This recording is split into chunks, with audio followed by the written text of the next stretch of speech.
お姉ちゃんが来た。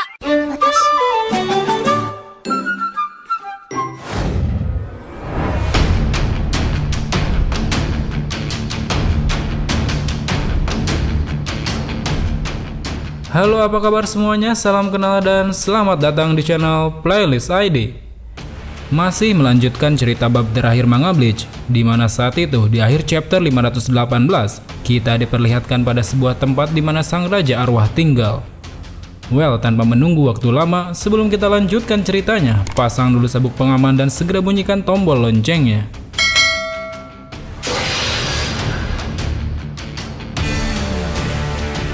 Di awal chapter 519 ini, kita diperlihatkan pada sosok Ichigo yang tengah terkejut berada di istana Soul King.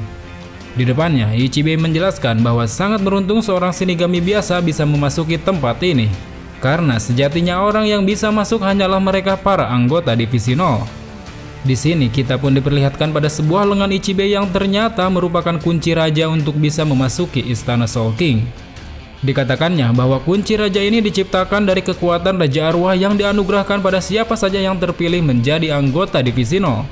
Dengan kata lain, ada dua cara untuk memasuki istana, yaitu memperbolehkannya masuk ataukah memasukinya bersama Divisi 0.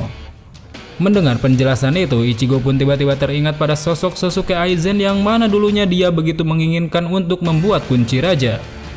Ichibe pun lantas menjelaskan bahwa sebenarnya yang diinginkan Aizen tidak cuma sekedar itu, melainkan dia mencoba untuk menciptakan kehidupan dengan mengalahkan sang raja dengan menjadikan dirinya sebagai dewa.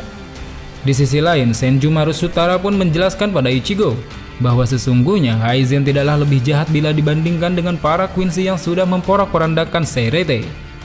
Kemudian setelah itu, Kiryu pun menjelaskan bahwa bangunan yang saat ini mereka pijak adalah Reiyokyu Omotesando, yang mana merupakan pintu masuk ke istana sebenarnya. Dijelaskan pula bahwa istana yang sebenarnya itu adalah bangunan yang berada di ujung dari arah mereka. Dikatakan di sanalah tempat sang raja arwah tinggal. Sementara itu, 5 bangunan yang mengitari istana tersebut merupakan tempat di mana markas Divisi 0 berada. Dikatakan bahwa Raja Roh mempercayakan satu kota itu pada masing-masing anggota Divisi 0. Tak lama kemudian, di tengah penjelasan Kiryu, tiba-tiba saja Kirinji segera menyuruh Ichigo untuk pergi bersamanya ke tempat Girinden, yang mana tempat itu merupakan markas yang ditinggali oleh Kirinji sendiri. Di panel berikutnya, kita pun diperlihatkan pada sebuah tempat bernama Girinden yang sepertinya bangunan itu terlihat mirip dengan sebuah tempat pemandian air panas. Dan benar saja, terlihat kini Ichigo tengah bersama Kirinji di sebuah kolam air panas. Di sana, Ichigo pun menanyakan tentang maksud tujuannya yang malah bersantai-santai di kolam tersebut. Mendengar ocehan dari Ichigo, secara mengejutkan Kirinji pun memperlihatkan tubuh Byakuya, Renji, dan Rukia yang tengah berada di dalam kolam itu. Tak lama kemudian, Kirinji pun menunjukkan sebuah kolam berwarna merah yang lebih tepatnya disebut kolam neraka darah. Tiba-tiba saja dengan santainya Kirinji malah melemparkan tubuh Byakuya itu ke dalam kolam berwarna merah tersebut. Melihat hal itu lantas membuat Ichigo pun merasa kesal, karena menurutnya apa yang sudah dilakukannya itu bisa membuat Byakuya benar-benar mati. Seolah ingin membuat Ichigo mengerti, Kirinji pun menjelaskan bahwa dengan membuat Byakuya dan yang lain tetap berada di bawah air panas, maka darah dan reatsu mereka yang terluka akan ditekan keluar sampai habis. Kemudian setelah itu, ketika tubuh mereka dimasukkan ke dalam kolam neraka darah, maka darah dan reatsu di tubuhnya itu akan diganti oleh darah dari kolam neraka tersebut. Dengan penuh keyakinan, Kirinji pun menegaskan bahwa itu semua merupakan teknik penyembuhan dari sang iblis air panas. Di akhir panel, secara mengejutkan, tiba-tiba saja kita mulai diperlihatkan pada sosok bayangan seseorang yang tengah terkurung. Seseorang itu tak lain adalah sang raja arwah, raja dari para Shinigami.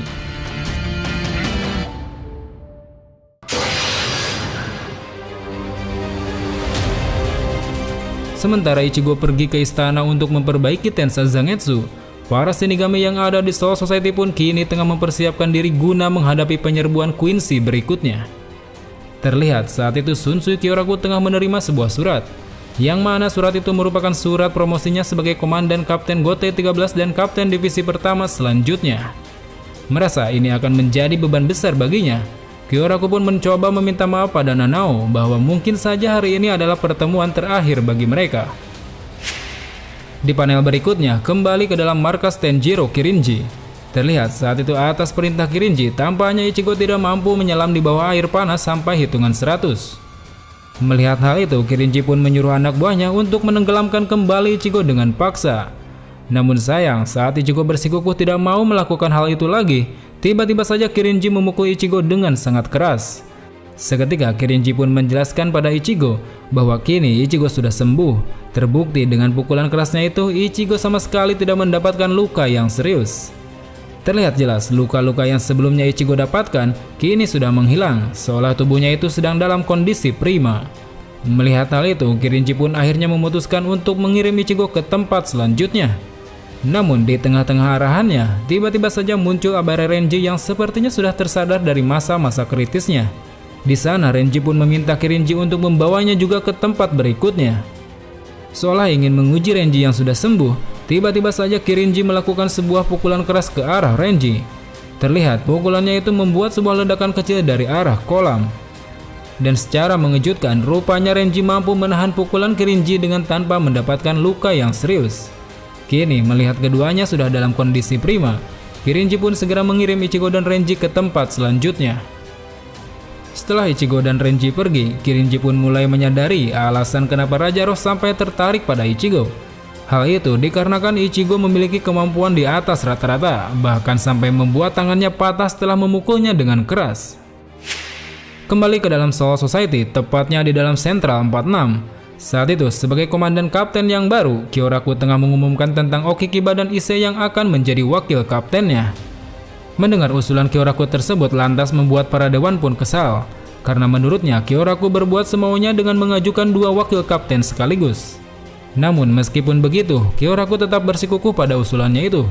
Dia pun segera memberitahu bahwa tugas pertama yang akan dia jalankan sebagai komandan kapten yang baru adalah untuk mengajarkan Kenpachi Zaraki seni dalam membunuh. Mendengar hal itu, para dewan pun menolak usulannya, karena jika Zaraki bisa menjadi lebih kuat, akan sangat mustahil untuk bisa menghentikannya saat dia memberontak. Seakan ingin mengakhiri perundingannya dengan para dewan, Kyoraku pun menegaskan bahwa saat ini Soul Society tidak akan mampu menahan serbuan para Quincy lagi. Di tengah terdiamnya para dewan, tiba-tiba saja dari arah belakang muncul sosok Kapten Unohana. Di sana Kyoraku pun menyerahkan masalah Zaraki padanya. Dan secara mengejutkan, di akhir chapter, Kyoraku pun memanggil nama asli Kapten Unohana. Nama aslinya tak lain adalah Yachiru Unohana, sang pemilik gelar Kenpachi pertama.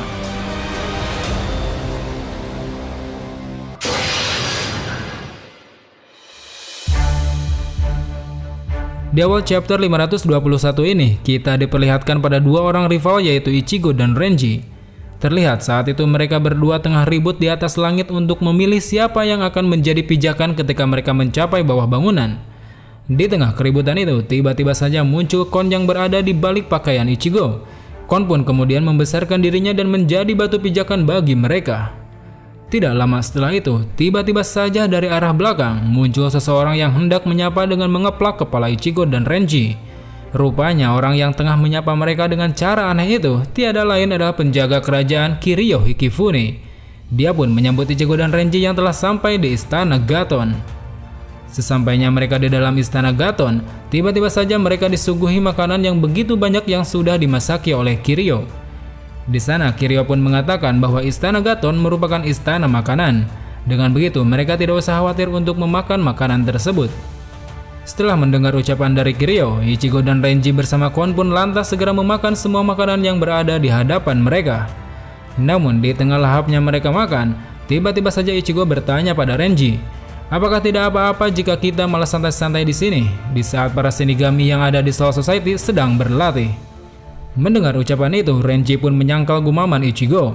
Dia berpikir justru sebelum kita mulai berlatih, ada baiknya kita harus mandi dan makan yang banyak terlebih dahulu. Karena jika kita hanya terus memikirkan latihan keras, tubuh kita pastinya akan hancur. Seakan membenarkan apa yang dikatakan Renji, tiba-tiba saja tepat di depan mereka muncul Kiryu Hikifune dengan tampilannya yang berbeda. Dia pun mengatakan bahwa apa yang sedang mereka lakukan di sini adalah sesuatu yang normal sebelum melakukan pelatihan. Di sisi lain, melihat tubuh Kiryu yang kini menjadi langsing, lantas membuat Renji, Kon, dan Ichigo pun terkejut.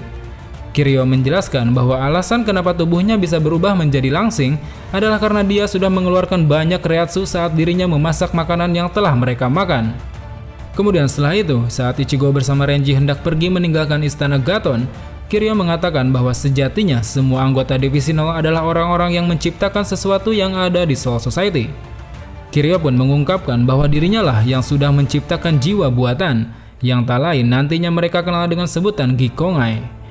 Menurutnya, esensi dari jiwa buatan adalah untuk membuat reiatsu dengan jenis berbeda bisa masuk ke dalam tubuh agar mampu menaikkan level kekuatannya. Di sana, Kiryu pun mengatakan bahwa makanan yang telah mereka makan mengandung reiatsu yang sama dengan konsep jiwa buatan. Dengan begitu, tubuh mereka akan mampu meningkatkan level kekuatannya. Terlihat jelas kini tubuh Renji dan Ichigo pun tampaknya sedikit memancarkan tekanan reiatsu, yang mana saat itu membuat mereka terlihat sangat bugar. Kemudian setelah itu, di akhir panel dengan wajah yang serius, Kiryu pun mengatakan pada Renji dan Ichigo bahwa tempat selanjutnya yang harus mereka datangi adalah Istana Howo, yang mana tempat itu merupakan markas dari seorang pria yang telah menciptakan Zanpakuto. Orang itu tak lain adalah Otsunimaya.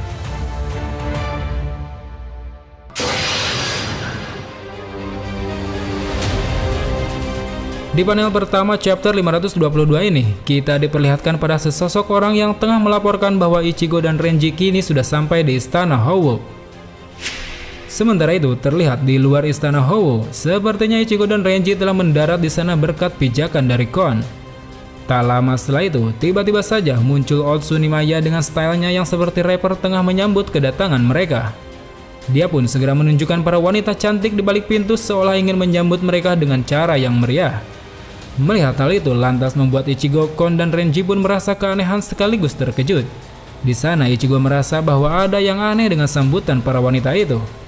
Sedangkan berbeda dengan Kon, dia justru malah senang karena saat ini di hadapannya ada banyak sekali wanita cantik. Dengan otaknya yang mesum, dia berpikir kalau dia sedang berada di surga.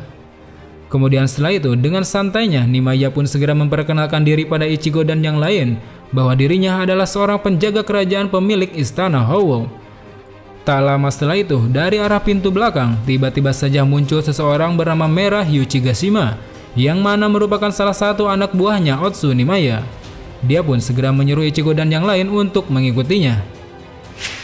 Masih di kediaman Otsunimaya, terlihat di ujung tebing sebuah gubuk lesu yang rupanya itu merupakan Istana Howo yang sebenarnya. Kemudian saat mereka sudah masuk ke dalam gubuk itu, secara mengejutkan Nimaya mengatakan bahwa wanita-wanita cantik yang sudah mereka jumpai adalah Zanpakuto. Mendengar hal itu lantas membuat Ichigo pun terkejut, seolah tidak percaya bahwa Zanpakuto bisa merubah wujudnya secara nyata. Di sisi lain, melihat ekspresi keduanya yang terkejut, tiba-tiba saja Nimaya menunjukkan Zanpakuto Ichigo dan Renji. Terlihat kedua Zanpakuto itu pun dibenturkannya sampai hancur berkeping-keping. Nimaya pun berkata pada Ichigo dan Renji bahwa sangat disayangkan jika seorang Shinigami tidak mencintai Zanpakutonya. Hal itu dibuktikan karena kedua Zanpakuto mereka itu bisa hancur dengan begitu mudah. Melihat hal itu lantas membuat Ichigo dan Renji pun mulai merasa kesal. Tiba-tiba dari arah belakang mereka, tampaknya mereka tengah dikelilingi oleh sosok-sosok yang misterius. Tepat di depan mereka, Nimaya pun berkata bahwa mereka yang tengah mengelilingi Ichigo dan Renji merupakan amarah dari sang Zanpakuto. Dia pun menyebutkan jika Ichigo dan Renji bisa keluar hidup-hidup, maka akan bisa membentuk kembali Zanpakuto mereka.